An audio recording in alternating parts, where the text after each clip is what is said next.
Hey guys, and welcome to another episode of KeepWize with Keeping Lean. And we have Amira and we have a former guest who's come to join us to talk real estate again, Amy McCoy. So, hi guys, welcome to another episode. How are you guys doing? Amazing. Thank you. Welcome back, Amy. Good to see you. It's wonderful to see you again. So, everybody is like getting ready for the end of summer. There's a lot of things in the air, from politics to real estate to the weather. It's kind of hot down here, but there's a lot of stuff happening. So, how are you guys feeling about it? Anybody overwhelmed or just a tad bit nervous? I don't. I can jump in there and say, school started for us. I'm on the West Coast. So school started, we're already in gear. And so I'm just trying to manage the new normal. And I think this year's an election year. And every time there's an election year, at least for business, there will always be a bit of focus around it. And so just prepare ourselves for some of what's about to happen. So trying to stay calm and present through the storm and let it swirl around me. Amy, you? It's been hot here in Atlanta. But what year is it never that hot here in Atlanta? Hence dubbing the name Hot Atlanta, right? But it has, the sun has been bright. We've had some showers come through, but the sun keeps shining. I was just actually taking one of the heads off my sunflowers to let it dry out. And I've got about 7 more. I'm still waiting heads to come in. But it looks so beautiful and kind of just feeling the flowers today. But it's been amazing. But we had school start back at the beginning of the month. And so it's great to see the little students back into school. So Fantastic. So let's jump into business. So Amy, you are one of our real estate realtors, brokers, gurus, all of the above. And so on August the 17th, the new rules around how realtors are supposed to operate went into effect.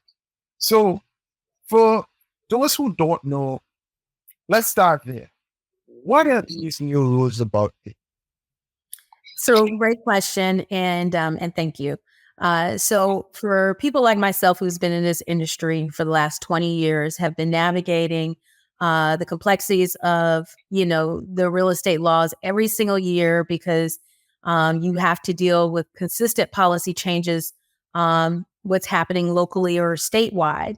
And so it, in different states, has opened up opportunities for people to mishandle the profession, is probably the kind of way I can put it, a light way I can put it, because, here in Georgia, we have people who are not real estate professionals who get away with doing real estate practices and will try and fly under the radar calling themselves a realtor. But what most people don't understand is just because you have a real estate license does not make you a realtor. It doesn't make you a realtist. Those are only 2 real estate trade organizations with a trade name, such as the Realtist, which is under the National Association of Real Estate Brokers, and Realtor, which is under the National Association of Realtors, which happens to be what the lawsuit more than a year ago, finally, we had to come to terms on this past August 17th. So people like myself who are listing agents, that now impacts the way that we market to co-oping or prospective co-oping brokers, that we would have been able to compensate that buyer's representation as so that they could get paid, they can earn a living. And so it's unfortunate that we had to make these policy changes, but that's the difference of when you have so many states that have so many different laws, state to state to state. And they just wanted to create a way for there not to be any antitrust, which in my opinion was quite difficult, again, with the different state laws. But every agent has always had the opportunity to negotiate their compensation with their prospective party, whether the buyer paid them or the seller paid them. Customarily, I've always just have compensated the other party, because as a Black woman in this industry, you tend to have a lot of clientele that may already have limited income on what they're putting down as a down payment, or just in having closing cost access. And for many of them, it's their first time purchasing a home. So what this new law has impacted is now the buyer is responsible to compensate their buyer broker. Now that compensation can still be supplied by the seller and the seller's broker, should that be something that is agreed upon based on the contract. So when a new contract come in, it's not, okay, hey, my contract is already with the seller and it's already guaranteed a certain amount of commission set up for compensation. Is that it can be renegotiated based on that buyer's offer. And for many professionals who's been in this business a long time, 9 times out of 10, we weren't letting deals fall apart, and we were already renegotiating compensation to make sure that that seller or that buyer was able to close. And so I don't think that got communicated as much. But one of the things we had to pivot earlier this year on was trying to convince the Department of Veteran Affairs, because for veteran borrowers, which this impacted, is that they are, as prior service members who represented for our country and fought for our country, they are given the opportunity to become homeowners through the VA loan program. And the VA, and when using the VA loan programs, it strictly prohibited them from having to come out of pocket to pay for consulting fees in terms of agent commission. So that was going to be a challenge that we needed to advocate for. And ideally, because 9 out of 10, it's already 100% loan. So many are going into this hoping to start their life, whether their journey after the military, because I don't believe the military does enough to explain its benefits when they are active service members. But a lot of people are walking into these homes thinking 100%, I can get a 100% loan, but then it's the extra fees. Many sellers were requiring that the borrower had to pay their own closing costs. And so when you add typical closing costs, which can run from 2 to 4%, depending on the loan program, that can get quite costly. And so once you start to add the compensation of a representative to help you navigate the complexities that go through those loans, because it's one thing to have a loan officer who's going to explain the financial components to the loan, but you still need someone that's going to help navigate the home buying process in terms of helping you identify the house, helping identify what are the required repairs. If that's the house you have fallen in love with, will it meet the VA loan product that the standards it needs? And then there are a lot of subsequent things that happen throughout that process, navigating and negotiating inspections and things of that sort. It's not just real estate is not just hey, I grabbed the key out the lockbox and I opened the door for you. So this new, as of Saturday, it was not a fun day at the beach, because it required, and I don't get very many days off.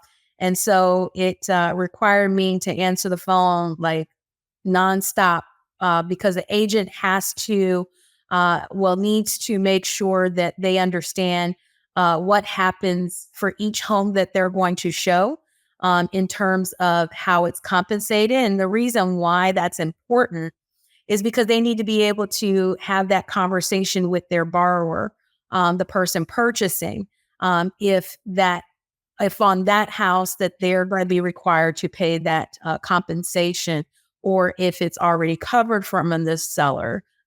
Most agreements like we have here in Georgia will have a minimum commission standard, and then you will have a max amount that you can receive. So, so it's going to be it feels like it's going to be a little bit like the Wild Wild West, in my opinion. But time will tell if this is the new way of doing business.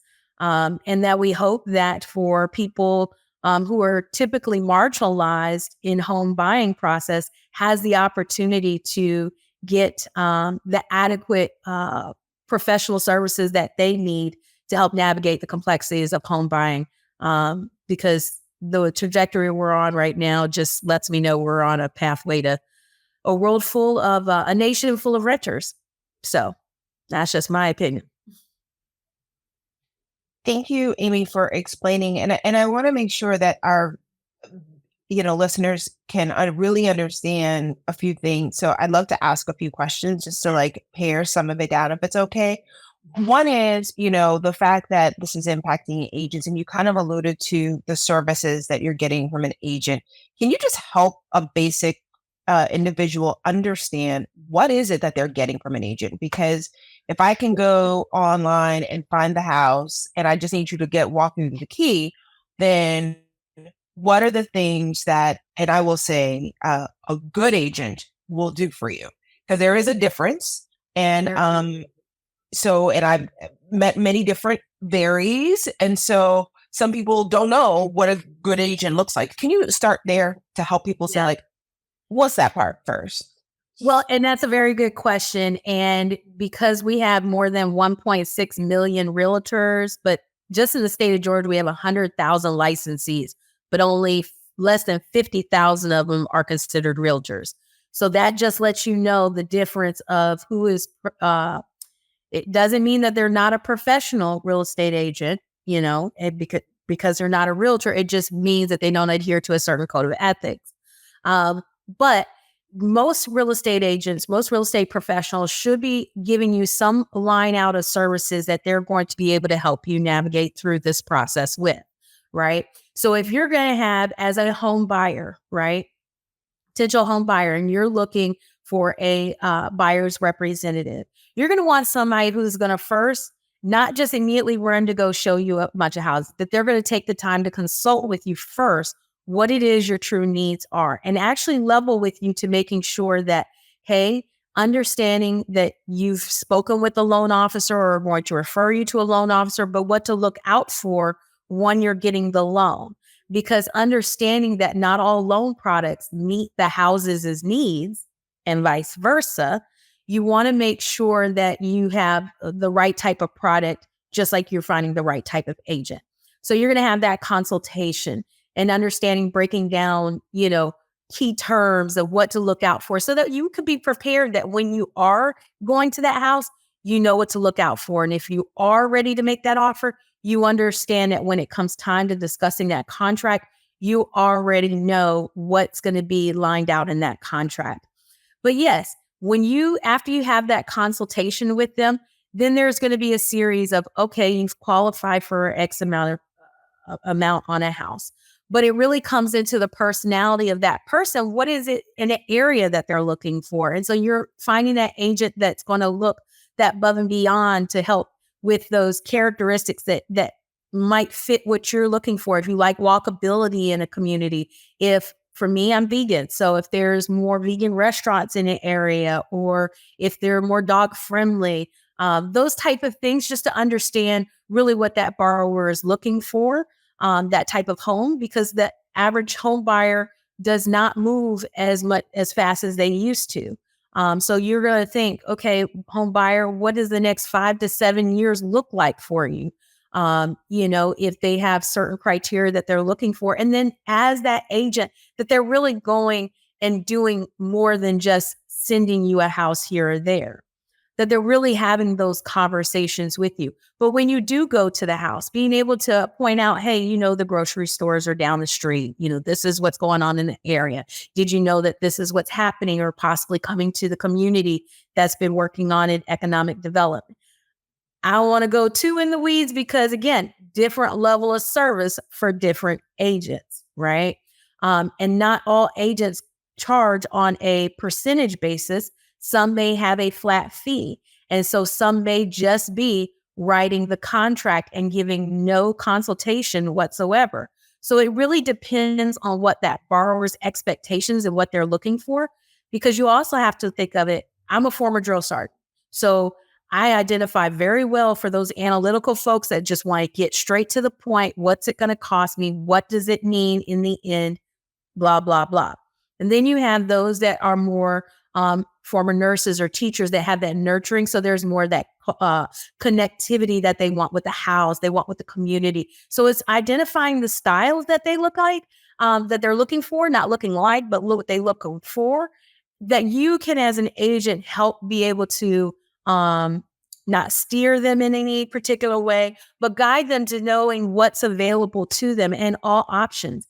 Because now that compensation is no longer allowed to be displayed in the MLS system. And that's why I said it's a wild, wild west. We are obligated to show all homes, right? So that's why that having that agency agreement in place, when you have that consultation, that agency agreement must be in place before you ever go out and show any homes, because it's a difference if someone's going to be a customer or if they're going to be a client.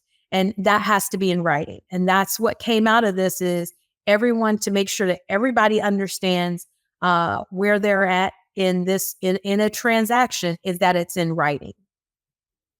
Yeah, thank you. I mean, what I hear you say is it's important for, if you're going to buy or purchase or sell a home, that you find someone who really understands what your outcomes and your goals are and what your desires are, and really educates you and gives you the level of service that matches your communication style. That's right. Because, personality conflicts happen no matter what, but when you have that ability to have communication with your partner, because it's a partnership, it's a team environment. When you're dealing in real estate, it's tough going at it alone, right? And there's why historically, year after year, it's like maybe 5 to 8% of people decide to go at it alone because maybe they've had the experience before. But you'll rarely find somebody who's a novice, who's first time out the gate, doing everything by themselves without making mistakes. I've been in this industry 20 years, and every day is a new day, because again, you have to navigate the complexities. If it's a resale house, if it's a new construction, or if you're having to refurbish a house that's in a community that maybe is behind on permitting. So if you have, say, as an investor and doing a high interest loan to flip a house, those things play into, what it looks like when you go to resale. Just the same as if it's an owner occupant. If you get in there and you think, hey, I'm okay with a fixer upper, and then you found out you bought a money pit, who are you going to be mad at? So you want to make sure you have that open communication with the agent that understands the importance of your needs. And if they're not the right fit, there are ways to be able to cancel the contract, to be able to move on to one that is going to be a best fit. And that's how we're hoping to weed out some of the bad actors. And if you feel that, someone's acted improperly, there are remedies like filing ethics complaints or even going to the real estate commission. Even for those that do not have real estate licenses, are required to follow these type of policies. If not, they can be sanctioned by the real estate commission as well. I know that's how it is here for Georgia. So if you know somebody that's working out of the purview of not being licensed, you can report them. Then,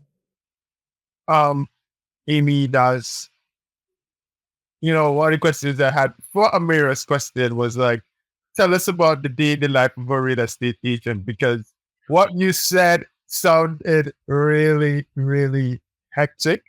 And there's this notion, depending on who you talk to, that real estate agents really don't do much. They show you a house, they they go to the lockbox, they do some things behind the scenes, the money passes, and then voila. So there is this notion, which is, one of the things that even with the lawsuit, they're like, why are real estate agents paid so much? There was this a very forceful conversation about real estate agents being paid too much.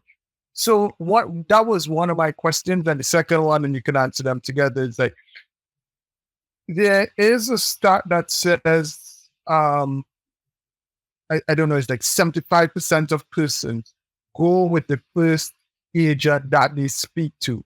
So again, there's not much shopping around. But if I listen to what you just said, there are different types of agents for different types of requirements. So in terms of how do I figure that out? How do I go navigating that? So yeah, those are my two questions as I remember them. You said a lot in the beginning, so I had to. I'm so sorry. I could talk. So you just I know. So yeah, there are multiple types of style of agents, right? There's a difference between residential and then there's a difference between commercial.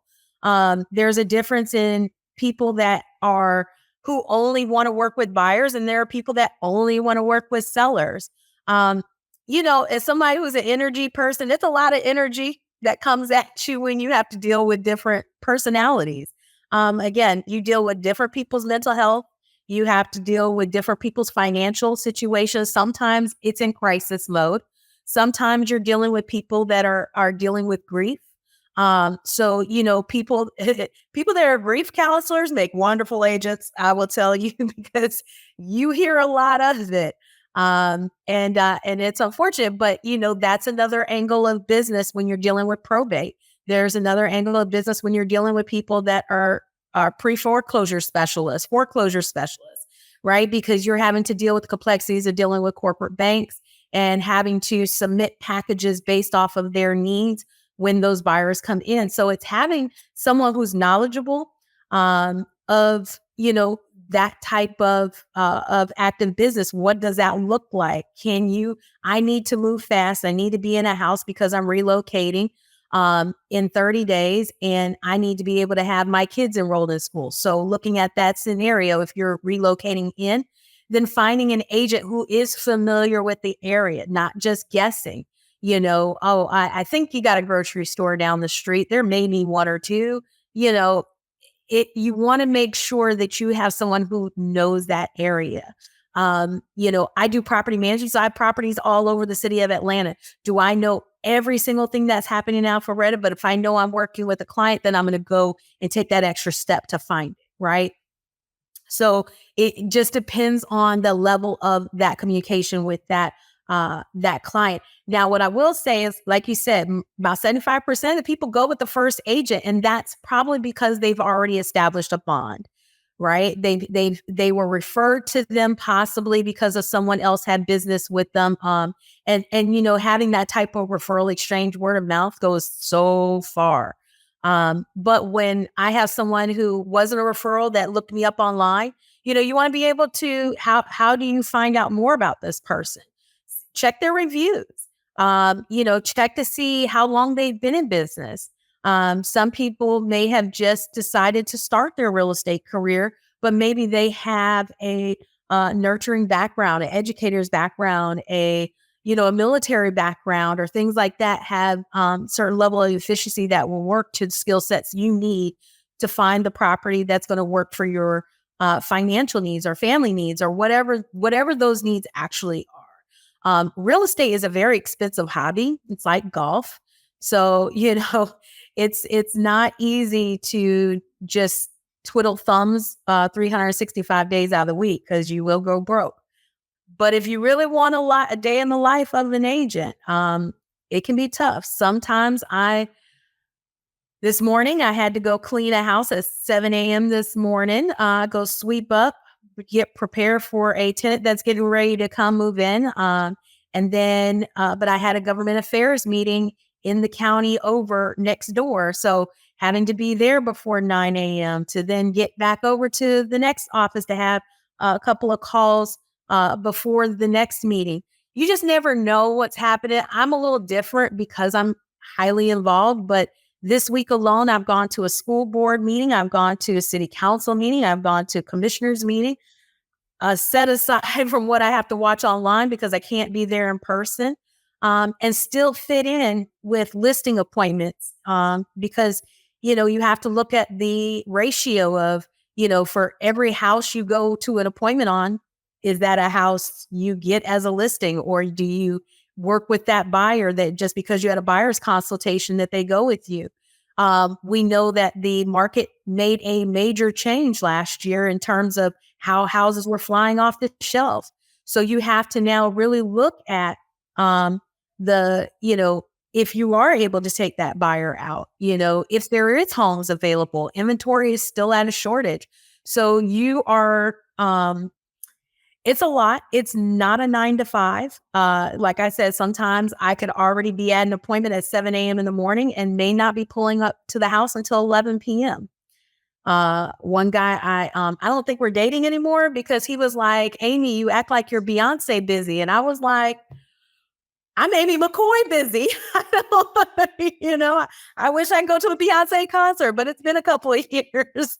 But it is, that is, it's a difference if you are working with a full-time agent or a part-time agent, and an agent who actually cares for advocacy in their community too. Thank you for sharing that, Amy. I'm just going to say it because I'm not an agent, but I've worked with many agents and know many agents that I recommend to people when they ask me, is like at least talk to at least 2 to 3 people that have been referred to you or you found online, and really ask questions about how long they've been in business, what kind of service, what do they know about, the area, the home, what's been a difficult transaction that they've ever had to deal with, and why. And then I do think something you said earlier, which is really critical, is just finding the right style, because everyone has a different style. And you can meet 2 great agents, but it doesn't mean that they resonate for you. If you're going through a really difficult personal tragedy, you might need somebody a little more nurturing. But if you're like, I need to do something really quick and I don't need any fluff, you might need a different type of agent. So I think the piece that makes, and I love to say great agents, and they are out there, you just need to know how to find them. And just so you talk about dating, it's kind of like dating. You got to find the good ones. There's a lot of folks out there, but you got to find the right person that's for you. And I think the same is that if you find a high quality, great contact, they're worth give them all the commission and more, and pay them with a referral, because they will make your life magical if you can find the right partner. Absolutely. So my question is is there a book that says great agents? Because I've never come across it. So if you guys have I wish there was one. I hope personal. on the front page. Yeah. How am I get to be on the front page of it? But no, it's personal. It really is personal, because you really, there's a lot of people that get into this business that just want to make the commission off the houses that they sell themselves, right? Or they're just in the business to help the family. The family is fine and comfortable with them working full time. So again, even people may call you to ask you questions, but they already have another agent. Listen, let me just tell your viewers, please don't do that. Because as real estate professionals, ethically, we're not allowed to comment on other contracts that are already in place. That not only sets them up for failure, but it sets that person that's in the contract up for failure, because if you have those concerns, speak to the real estate attorney, because we're not attorneys, right? Even though we're expected to know all laws and navigate within all these different complexities of the law, and can end up in jail or penalized or fined, ridiculously, lose our license. Let's try not to set people up for failure. If you're an agent, don't comment on someone else's contract. Don't parachute in.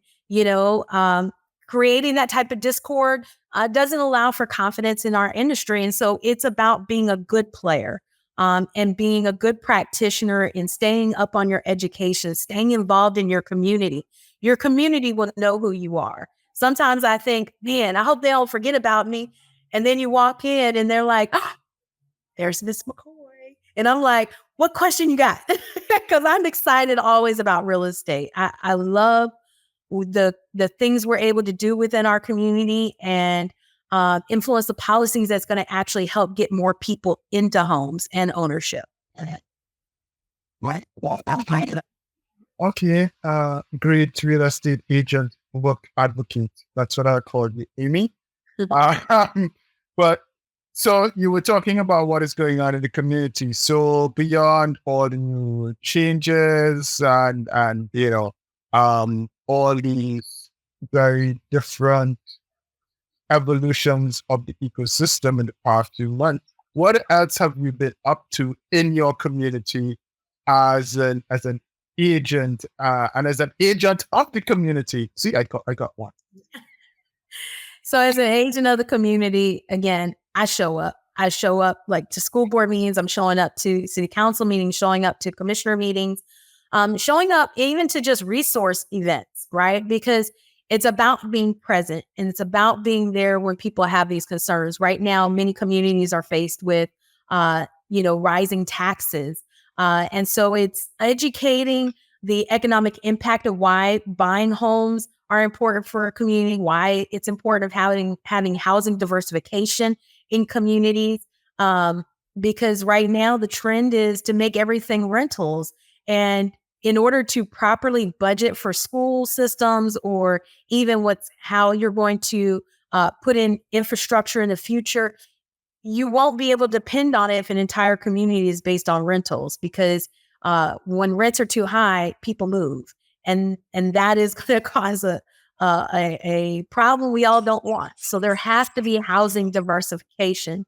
Currently, I've been involved in a community crisis. We have the city of Villa Rica, who is trying to practice an illegal eminent domain on about more than 24 homeowners in the community. And it just happens to be that community historically is Black. And so what the city of Villa Rica, known as City of Gold, doesn't want to compensate the residents. They want to have them sign fictitious easements and granting them access to the property in perpetuity to be able to come back later and essentially take the house for free. One person they offered $1 to, and yet it's this type of behavior has been going on, and not just in this community, as we're finding out, it's happening in a couple of communities around Georgia. But in this community, they called me in, organized a protest. By that evening of that protest, the city manager was fired based off of the practices that he was having to promising these people's homes to the developer without their knowledge. And they were able to receive federal grants of close to $27 million off the false pretenses that this community wanted to do this. And basically they would come in, tear these people's houses down and put up apartments. And this all started because somebody wanted a golf cart path to come from the neighboring golf community through this community to get to downtown Villa Rica.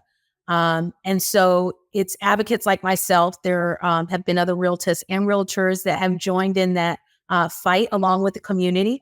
We have a petition that's out. I just checked it. I think we're almost at 500 signatures this morning.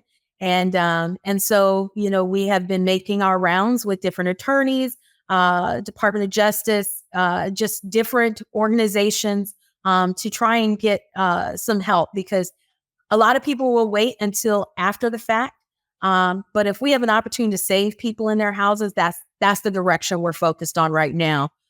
As a prime example, Mr. Lester Dobbs, who has had his house and his family for 110 years. And as an African-American, that's rare to have a house. And that's just on record of the house on the property of being able to date back 110 years. But we had like Mr. Raphael Augustine, who we had on Fox 5 News, who had just bought his house on April 29th. And on May 8th, they were sending him a condemnation letter to take his home to put a road through. Again, nothing of compensation. In this community, we have been waiting. We have demanded communication, but they continue to work and talk backdoor deals. And so anyway, we will keep fighting on their behalf. And as an agent, I was called in, but the city doesn't want these people to have representation. So they have even gone as far as to disparage people like myself. They've tried to pit neighbor against neighbor. And then as a representative called in to represent, as the only Black agent that's been in that area to come over and represent, they feel they don't want them to have representation, but each owner has said, Amy McCoy is my representative. So it's, you have to deal with those type of political weaponizations that happen. But I'm a Black woman in America. I rise above all that.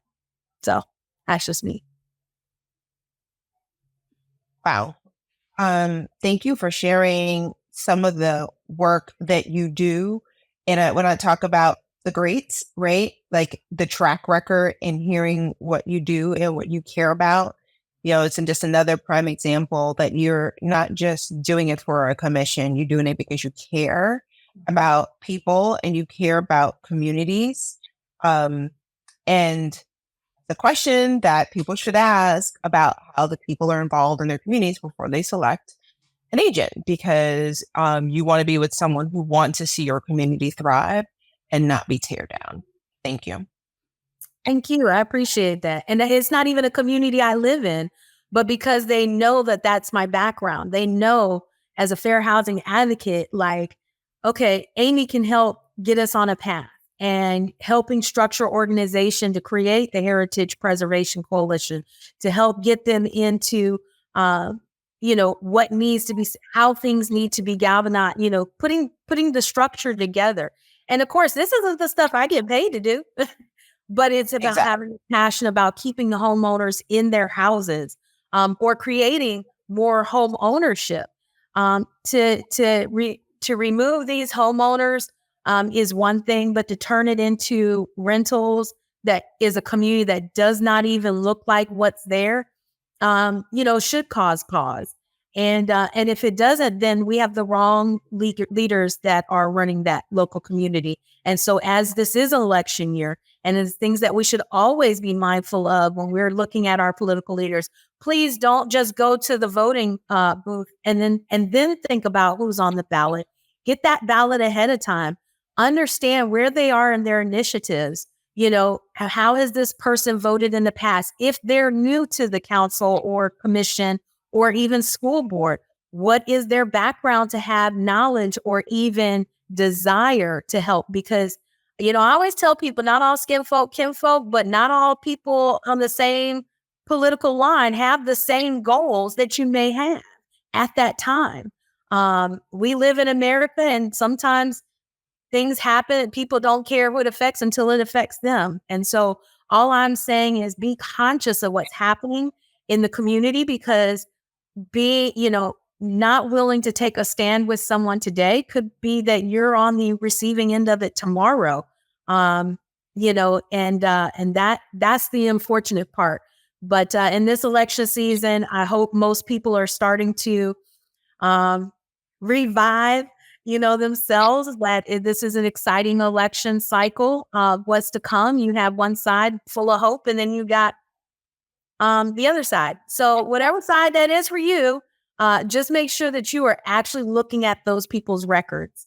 Where do they stand? How do they feel about community? Housing should always be at the table with economic development. And if it's not, there's a problem with that, because big business wants to make sure that they have houses that are to standard for their talent. If you have all manufacturing, you want to make sure, again, you have the homes that are going to be able to benefit the people that are needing to work for that company. Doesn't matter if it's blue collar or white collar, everyone deserves an opportunity to live in the community that they desire at an affordable rate, or just have the option. So we want to make sure that we continue that equitable conversation in all areas that we go to. Okay, then. We just, stick it out of the ballpark. But, fantastic stuff in here. And thank you for the work that you've done and that you continue to do in your community. Yeah, like Amira said, I think it's critical. We know that I'm personally focused on the sustainability piece and making sure that we, keep people in homes.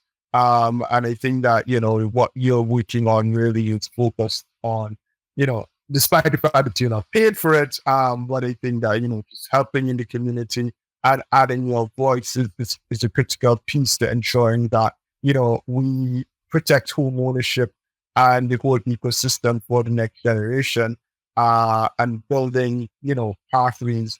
And then you started talking about politics, and my question to you was like, Amy, what do you think about some of these proposals that are, but that's another topic and another time.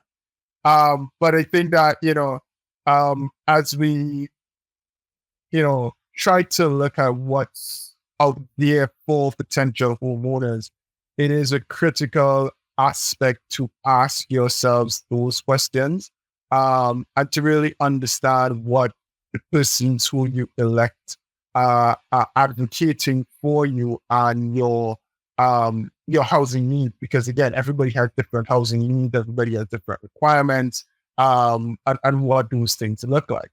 So, Amy, as we are about to wrap up, we are 2 months away from an election. We have new rule changes. There is, even on the National Association of Realtors side, you all have a new CEO that was announced earlier. How do you see all of these new changes that are happening going to impact my favorite person, the end consumer? Is it really going to have an impact on the end consumer between now and also, yeah, we have an interest rate cut at the end of the week. So may impact supply, I don't know. So how do we see how do you see from your standpoint and where you sit, the next few months shaping up and what is to come for the market? That's a very good question. So I will tell you, for even here in my local market, I have been asking for more than a year for them to put a moratorium on apartment builds, because we needed to focus on building more houses and concentrating in that area. And I've also been advocating for them to reduce the square footage minimum.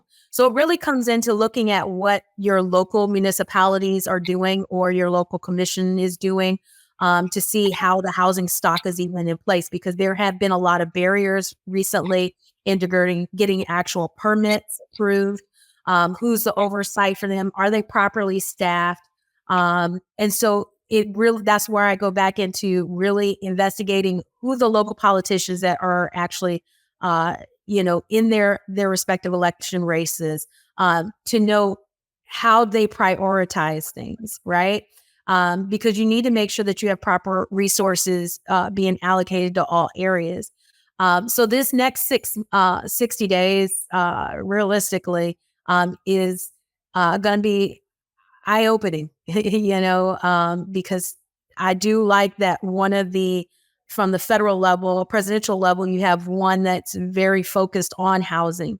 And as you see, a lot of things that we have worked in the past within NAR, within HUD, to be able to create more pathways to ownership, the expansion within VA, USDA, FHA. And you start to see that banks, one thing I will say, not to just do brand drops, but New American Funding, I see that they've made a $20 billion initiative to making sure for Black home ownership. So you're going to start to see more intentional things in place as we work our way up to this election cycle. The only thing that I ask, and this is not to New American Funding, but it comes out to, just make sure you research, read the fine print, make sure it's not just somebody trying to sell you an okie doke. You really want to, and that's why pairing yourself with a good professional is going to help you navigate through those waters, understanding that, hey, when you do talk with that lender, what are all the loan products that they offered you? Why not choose this one, or why did you choose that one?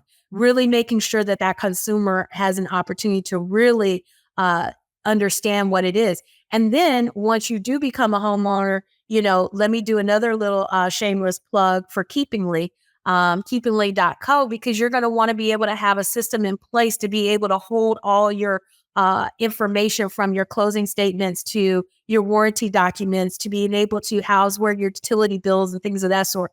One of the challenges that we're having in Villa Rica is they believe these houses aren't worth anything, and that it was home. Well, that's what, in my opinion, what keepingly.co will also be able to provide for consumers in the in-game, because they'll be able to show that, no, I maintain here all my records. And so it'll be able to help with housing sustainability, to be able to always go back and look and find the information they need when it comes time for warranty, products and things of that sort. So, this election cycle is going to be tough. But I think the more education you familiarize yourself with, it should make easy. I know it's going to be easy for who I vote for, but it's the local municipalities, it's the commissioners' races, it's those lower levels. You also need to make sure you are aware of what's going on in America. So Daniel, you're muted right now, but I just want to hop in while you unmute yourself and just say, yeah, it does require a little bit of work. I think the things that we see is much more on a grander scale, and those decisions are important. But you do need to click down a little bit and see, and understand who is in your state, in your city, in your county, and what decisions need to be done there. And that does require work. Sorry. Everyone, you got to do a little bit of work. But it's luckily Google makes things a lot easier for you. Just Google it. And there's that Rihanna song about work. But I would say that ultimately, when we started this, Amira and I, it was really about educating the end consumer. And I think that Amy has, dropped the hammer on the nail exactly, where we have to do the work. There is a certain level of work that we have to do to educate ourselves. Home ownership is one of those processes that required, but this is the most important and the most important asset that most of us will ever buy and own. And therefore, it does take a certain amount of education. And so we have to, do it intentionally. We have to put that intention in terms of making sure that we educate the ecosystem, because, not just the Black homeowners and the Latino homeowners, or, every homeowner, white, Black, Indian, Chinese, it doesn't matter. At the end of the day, the asset, the contents of the asset and what we put into it is really what will help you define how your home ownership journey and experience evolves. And so I think that, that for me is a critical, piece that we have to do. Too many of us, look to others and think that they will do the work for us and we don't have to go do it ourselves. And I think that is it in home ownership. Once you missed a payment, or your AC is gone, or something happens, you realize, okay, it's just gotten real. And so we have to kind of continue to all do the work to educate ourselves, but also to influence those around us to be able to make better decisions around the asset and the ecosystem. So, Amy, thank you very much for your time. Congrats on all the work that you've been doing. I see you in my feed ever so often advocating for stuff. And I think that, it's so critical, and, kudos to you, and continue to do the great work. Thank you so much. Thank you so much for having me on your show. I do appreciate it. And again, if you have, just tell your listeners, if you haven't checked your registration, make sure you check your registration for voting, and make sure you get out to vote. This is a very critical time, because again, it does impact where we go with housing. And fair housing is essential for a community to thrive. It impacts your financial, impacts your health, impacts your education, impacts your infrastructure, all just based on property taxes. So that's why home ownership is crucial for a community, and fair housing has to be kept at the front of it. So thank you again so much for your time. It's an honor, and I appreciate y'all. Yeah.